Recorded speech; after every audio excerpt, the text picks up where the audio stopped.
Hello Ratnagiri గారు. Hello sir, మన stock మార్కెట్లో చాలా మంది ఇన్వెస్ట్ చేసేటప్పుడు ఎక్కువ ఎమోషనల్ గా వెళ్తూ ఉంటారు.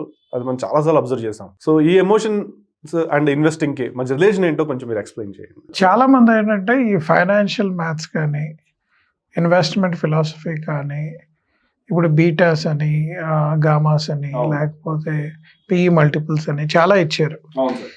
వీళ్ళందరూ కన్ఫ్యూజన్ అసలు ఏంటి ఇవన్నీ ఏంటి, దీని రిలవెన్స్ ఏంటి, ఎలా ఫాలో అవ్వాలని. Correct. At the end of the day they follow somebody who is doing well. At least వాడన్నా డ్యూ డిలిజెన్స్ చేస్తుంటాడు, మనకు తెలియదు కదా. ఇంకొకళ్ళు follow why don't we follow అని చెప్పేసి వాళ్ళు ఆ ఫిలాసఫీలో వెళ్తున్నారు. అవ్వాలి. బట్ చాలా మంది లార్జ్ ఇన్వెస్టర్స్ ఏమంటారంటే at the end of the day it is our luck factor. Whether we are done good or bad we don't know. But chances of you have seen the chances of our success as 60 to 70%. You are following me. But గుడ్డిగా follow అవ్వకండి, మీరు investment చేయండి అంటున్నారు. అవును sir. అయితే emotional aspects ఎలా వస్తాయంటే sudden గా ఒక గవర్నమెంట్ డెసిషన్ వచ్చినా, ఆన్ గ్రౌండ్ ఆస్పెక్ట్స్ ఏమైనా వచ్చినా, ఈ emotional has worked very negative, not as a positive scenario. Okay, ఎన్నిసార్లు పాజిటివ్ అవ్వదు. The reason is if you look in to Satyam stocks కానీ, కింగ్ ఫిషర్ స్టాక్స్ కానీ which is very popular, jet Airways కానీ, and మన DLF కానీ, ఇవన్నీ ఏమంటే ఎమోషనల్గా they way certain news, people felt negative, it has been push down. Pushing up కి positive ఏం లేదు, ఎమోషనల్ అటాచ్మెంట్ దేనికి ఉంది. ఈ మధ్య కాలంలో బాగా ఎమోషనల్ గా రన్ అయిన స్టాక్ అదాని. అదేదో జనాలు అందరూ చాలా పాజిటివ్ గా ఉందని అనుకుంటున్నారు, నెగిటివ్ గా ఉందనుకుంటున్నారు, వస్తున్నాయి వెళ్తున్నాయి. There is a sentimental attachment, they are worried. Correct. చాలా ర్యాలీ చూసాం. It's more of emotional attachment. Are you looking fundamentally what is inside? 90% people don't know. ఎవరికి తెలియదు. Surprisingly, even the large funds like SBI, LIC, మీరు మన Adani stocks గురించి రాసినప్పుడు LIC వాళ్ళు treasury నుంచి హ్యూజ్ ఫండ్స్ పెట్టారు, ఎస్బీఐ వాళ్ళు ట్రెజరీ నుంచి. అదే వీళ్ళు కూడా ఎందుకు అంత పెడుతున్నారు, are they good or bad అనేది చాలా మంది క్వశ్చన్స్ ఉంది. So at the end of the day, ఒకటేమో communication saying that this particular stock is good అని మార్కెట్లో న్యూస్ వెళ్ళటం, ఆ స్టాక్ మీద ట్రేడ్ చేయటం, ఇవన్నీ జరుగుతున్నాయి. So emotion plays a role. Human being cannot avoid emotion. Correct. అంతే కదా. But you have to control balance and what is right, what is wrong has to be taken care. మరి ఇది greed metre కూడా ఒకసారి display చేస్తూ ఉంటాయి ఈ channels లో కూడా. సో ఆ గ్రీడ్ మీటర్ అనేది ఎలా డిసైడ్ అవుతూ ఉంటుంది సార్? దేని మీద ఉంటుంది? వాలటిలిటీ ఇండెక్స్ లేకపోతే ఇలా? గ్రీడ్ మీటర్ అనేది వీళ్ళు క్రియేట్ చేసిన సినారియో, కానీ మనం విన్న word fear of missing out. FOMO. yes. Actually FOMO is the greed, nothing else. ఇదేదో జరుగుతుంది, నేను మిస్ అవుట్ అవుతున్నాను. లెట్స్ ఏ సినారియో యాక్చువల్గా, అంతకంటే లేదు. ఫర్ ఎగ్జాంపుల్ జొమాటో షేర్స్ కొనుక్కోవాలా, స్విగ్గీ షేర్స్ కొనుక్కోవాలా, లేకపోతే ఈ ఐపీఓ కొనాలా వద్దా, జనాలందరూ కొనాలని పేపర్లో media is the biggest creator of greed meter today. It is not emotional attachment, it is the greed meter. So వాళ్ళు చేస్తున్న ఆస్పెక్ట్స్, అంటే వాళ్ళు పాజిటివ్గా చేస్తున్నారా నెగిటివ్ చేస్తున్నారా మనకు తెలియదు, కానీ వాళ్ళు చేస్తున్న ఆస్పెక్ట్స్ వలన జనాలు is keep purchasing that stocks. సి నాలాంటి వాడికి చెప్పడం ఈజీ, మీరు ఎమోషన్గా ఫాలో అవ్వకండి, గ్రీడ్ చూడొద్దు అనేది. వాట్ వీఆర్ సేయింగ్ అంటే a good investor is a person who invest in a stock, forget for 5 years he will make money. So you have to wait long term అనే point ఏంటంటే anybody who is waiting for 2 years and above and investing in a good company, fundamentally right, it will do wonders for you. చాలా మందికి problem ఏంటంటే మీరు అన్న trader status అని మీరు అంటున్నారు స్టాక్ టీవీలో. Most of them are the traders, short term అనమాట. ఇవాళ పెట్టేసి రేపు డబ్బులు వచ్చేయాలి, what is that I need to do అనే పాయింట్ లో ఉన్నారు. అదే క్విక్ గా కావాలి రిటర్న్స్. ఈ ఒక విషయం గుర్తుపెట్టుకుని కొన్ని స్టాక్స్ ఇన్వెస్ట్ చేస్తారు with an assumption, emotionally greed కానీ ఎమోషనల్ కానీ. ఆ స్టాక్స్ మీరు అబ్జర్వ్ చేయాలి, is it going up, is it going down, because you not done any fundamental analysis. దాన్ని మీరు షార్ట్ టర్మ్ అంటే 1 quarter 2 quarters అసెస్ చేసి అమ్మేయాలి. నేను అబ్జర్వ్ చేసింది ఏంటంటే most of them they can buy the product, they can't cell the product. మీరు ఇల్లులు చూడండి, స్టాక్స్ చూడండి, ఇంట్లో ప్రోడక్ట్స్ చూడండి, ఎందుకు కొంటాడో తింటాడు, కొనేసి అక్కడ పెడతారు. What we observed across the world, not only in India, 90% of human beings will buy A product of not for use for him, it is lying idle in a armora. Almost for వాళ్ళు ఏమన్నారంటే ఇది 20-30% variation ఉందట చాలా చోట్ల. యాక్చువల్గా అది deplete అయ్యే value అంటే the money is loss, somebody is gain and your loss. Actually మీరే మీ ఇంట్లో అబ్జర్వ్ చేయండి, ఒక మొబైల్ ఫోన్ కొనిపడేసి ఉంటారు నచ్చగా, ఒక పెయింటింగ్ కొనిపడేసి ఉంటాడు, ఒక కిచెన్ అప్లయన్సెస్ కొని ఉంటారు.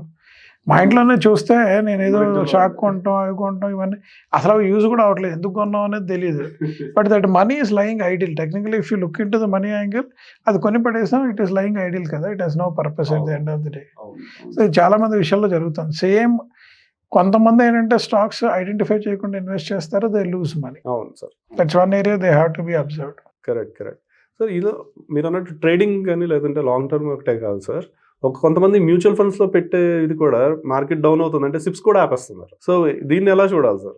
సిప్స్ ఆపేయడానికి కారణం one of the reason is negative sentiment. మీరు ఆలోచించండి, ఇప్పుడు మార్కెట్లో is companies are not growing, today companies are growing. But what is the scenario? ఇంతకుముందు 100%, 50% గ్రోత్ అయ్యేవి, ఇప్పుడు 5%, 8%, 10% గ్రో అవుతున్నాయి. That you are not happy with it, అవునా? సో సిప్లోకి వెళ్ళినప్పుడు ఏంటంటే somewhere the stock went up, you find good IRR are made, it started flowing down, automatic the sentiment of the person is going down. అరే ఇలా అలాగపోతుంది, ఎందుకు further investment చేయటం, వాడు దాన్ని అమ్మేసి అప్పుడు క్యాపిటలైజ్ చేసి వెయిట్ చేద్దాం అంటే నువ్వు అన్నావు చూడు గ్రీడ్, ఫ్యూచర్లో పెరుగుతుందేమో, ఇప్పుడు అమ్మేస్తే నాకు డబ్బులు రావేమో, అయ్యో ఆల్రెడీ నేను లాస్ అయిపోయానేమో, ఉంటుంది కదా ఫిలాసఫీ. ఇది చాలా మందికి ఎక్స్పీరియన్స్ ఏమవుతుందంటే, ఓకే రత్నాకర్ గారు చెప్పారు లేదంటే ఒక అనలిస్ట్ చెప్పాడని చెప్పేసి ఒక పర్టికులర్ స్టాక్ మ్యూచువల్ ఫండ్ ఒక 100 రూపీస్ కొని 300కి వెళ్తుంది, it would have come down to 140, then I would have sold, I made only 40, I would have made 200.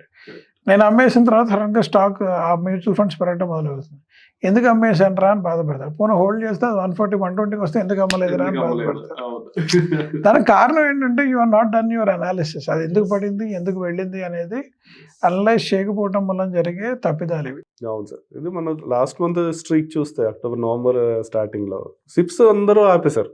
So ఇది వార్ అనో లేకపోతే ట్రంప్ అనో సిప్స్ ఆపడం స్టార్ట్ చేశారు. నిజంగా మేము సర్ప్రైజ్ అయ్యాం. ట్రేడర్స్ చేయడాలు లేదంటే లాంగ్ టర్మ్ ఇన్వెస్టర్స్ కొన్ని వాళ్ళ డబ్బులు వెనక్కి తీసుకోవడం పక్కన పెడితే డైలీ సేవింగ్స్ కదా సిప్ అనేది, సో ఆ సేవింగ్స్ కూడా హ్యాపీ అనేది మాకు కొంచెం డిఫరెంట్గా లేదు. అంటే డిజైర్డ్ రిటర్న్స్ రాకపోవడం వలన are there any alternative avenues అని చూస్తున్నారు.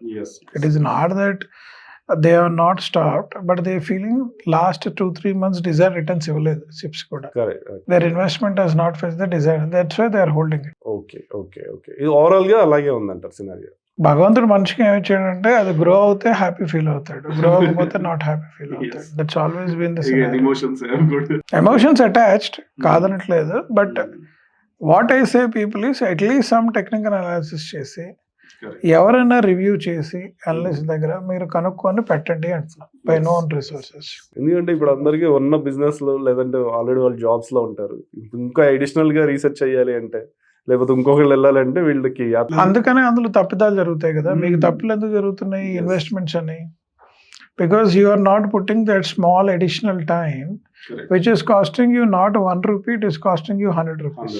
మీరు before you take a call, emotional call కాదు, టెక్నికల్ కాల్ తీసుకోండి అని చెప్తున్నాం. ఒక ఫ్యామిలీ బయట లోన్స్ తీసుకుని అందరూ స్టాక్ మార్కెట్లో పెడుతున్నారు అని పెట్టడం, అదేమో వీళ్ళకి చేతకాక బర్స్ట్ అవ్వడం, and family is no more now. So ఈ ఇన్వెస్ట్మెంట్స్ అనేవి ఈ ఎమోషన్స్ లేదా ఈ రీసెర్చ్ అనేది ఎవరు కూడా ఒక పద్ధతిగా చేయట్లేదు అనిపిస్తుంది సార్. ఎందుకంటే మీరు అన్నట్టు ఇందాక ఫోమోనే ఎక్కువ డ్రైవ్ చేస్తూ ఉంది, మేజర్గా గ్రీడ్ కూడా కాదేమో. నేను కోట్ చేసినట్టు ఫోమో ఎక్కువ డ్రైవ్ చేస్తుంది. సో మీరేమంటారు సార్? ఇలా లాస్ట్ టైం కూడా మనం డిస్కస్ చేసాం, చాలామంది కొంతమంది తీసుకుంటున్నారు, లోన్స్ కూడా తీసుకుంటున్నారు, కానీ మెజారిటీ పీపుల్ శాలరీ లోన్సే పెడుతున్నారు.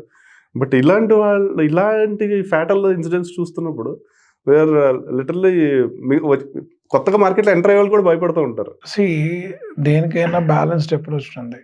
నీ ఓన్ సేవింగ్స్ కూడా నేను చాలా మందిని చూస్తున్నాను, almost they are putting 60-70% savings entire the stock market. ఇప్పుడు ఆ 60-70 పోయి 100% పెట్టి బయట అప్పు తెచ్చి ఇంకో 100% పెట్టడం అనేది చాలా పిచ్చి విషయం. డిసిప్లిన్ అనేది చాలా ఇంపార్టెంట్ ఆస్పెక్ట్ అండి లైఫ్ లో. డిసిప్లిన్ ఎక్కడైతే మిస్ అవుతుందో ఇష్యూస్ అన్ని వస్తాయి. చాలా మంది డిసిప్లిన్ కోల్పోయి ఎక్సెసివ్ గా ప్లే చేస్తే, మీరు సినిమాల్లో వాటిల్లో చూస్తుంటారు, జూదం ఎక్సెసివ్ గా ఆడినా, ఏదైనా యాక్టివిటీ ఎక్సెసివ్ చేసినా it is going to result into negative scenario. Nobody has done positive. Confidence ఉండొచ్చు కానీ ఓవర్ కాన్ఫిడెన్స్.